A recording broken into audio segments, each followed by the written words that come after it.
মনিকা বড়ি, লক্ষ্মী তাইক, মমতা মৰাণ, কামকান দলে জোনাইত নিযুত মইনা আঁচনি আনুষ্ঠানিকভাৱে শুভ উদ্বোধন।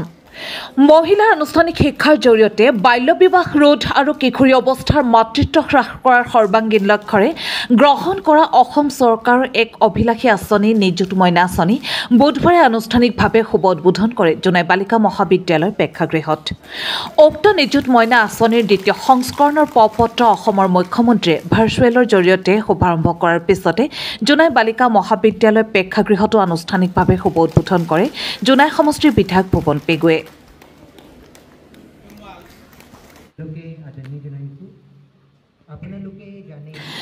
উক্ত কাৰ্যসূচীত উপস্থিত থাকে জোনাই সমজিলাৰ আয়ুক্ত আনন্দ মলহোত্ৰা, মিচিং স্বায়ত্ত শাসিত পৰিষদৰ কাৰ্যবাহী সদস্য নৰেশ কুম্বাং, TMPKৰ কেন্দ্ৰীয় সমিতিৰ উপদেষ্টা ৰাজকুমাৰ মৰাং, সম্পাদক চান জনি পাংগিং, সহকাৰী সম্পাদক নৃত্য পেগু, সদস্য মুহিম পাও, জোনাই জিলা সমিতিৰ সভাপতি ফ্ৰান্সিছ পাটি, সম্পাদক জান দলে, জোনাই বালিকা মহাবিদ্যালয়ৰ অধ্যক্ষ খগেশ্বৰ পেগুৰ লগতে মহাবিদ্যালয়খনৰ শিক্ষক শিক্ষয়িত্ৰী তথা ছাত্ৰ ছাত্ৰীসকল।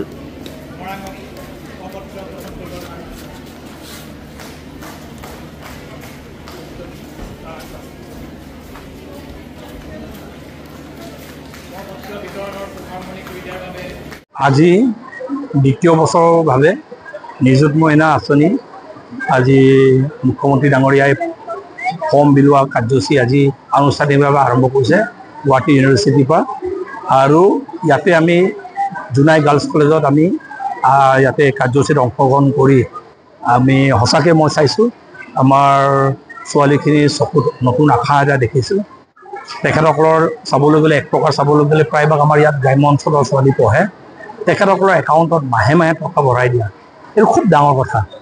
আৰু এটা চবতকৈ ডাঙৰ বাধা যে আৰ্থিকভাৱে অলপ অসুবিধা হোৱাৰ কাৰণে আমাৰ কন্যা সন্তান বা ছোৱালীখিনিৰ পঢ়া শুনাত সদায় এটা ব্যাঘাত আছিলে, এইটো এটা দূৰ কৰাৰ কাৰণে। আৰু এতিয়া এটা বস্তু লক্ষ্য কৰিছোঁ, ছোৱালীখিনি এটা আশা তেখেতসকলে চকুত আশা দেখিছে যে এতিয়াৰ পৰা কমচে কম ঘৰৰ পৰা অহা যোৱা খৰচাটো কাৰো পৰা হাত পাতিব নালাগে, নিজে কৰিব বাবে এডমিশ্যনো ফ্ৰী।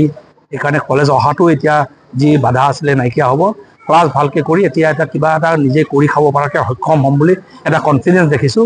তাৰ কাৰণে মই এই কনফিডেঞ্চটো আমাৰ অসমৰ আমাৰ উঠি অহা প্ৰজন্মক বিশেষকৈ কন্যা সন্তানক এই কনফিডেঞ্চটো দিয়াৰ কাৰণে, নতুন আশা দিয়াৰ কাৰণে মুখ্যমন্ত্ৰী ডক্টৰ হিমন্ত বিশ্ব শৰ্মা ডাঙৰীয়াক আজি এই চলতে মই আৰু পুনৰ এবাৰ ধন্যবাদ জ্ঞাপন কৰিছোঁ।